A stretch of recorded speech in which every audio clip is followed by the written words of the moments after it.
All right, one of the common faults I see in the handstand push-up is improperly loading the hip, and it kind of stems from a few different places. One of those is this core pelvic control, and the other one is just the technique and learning the value of it, being coached to do it properly. So what I'm going to show is what it looks like and how it's kind of analogous to a squat, and then we'll show what a proper kipping handstand push-up looks like, and a drill that I like to prescribe to clients to help them improve that hip drive and core pelvis control. So this position that I'm sitting in right now, this is what we would call a poor squat.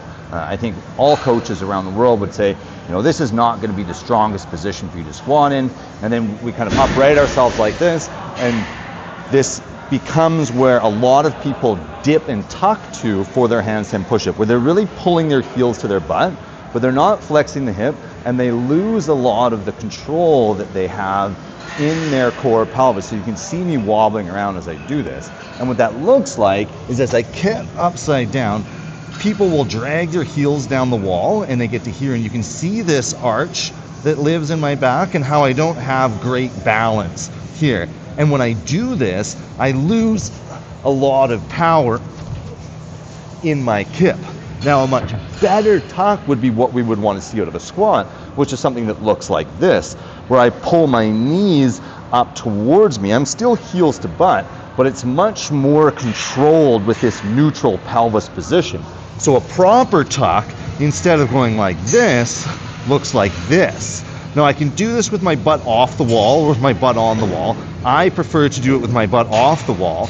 But as I do this, I tuck knees to elbows and I drive hard with my heels to my ceiling. Instead of going heels to butt, toes to ceiling, which ends up being a lot strict, I pull my knee down to my elbow and drive with my heels to the ceiling, and I get a much stronger kip out of that drive.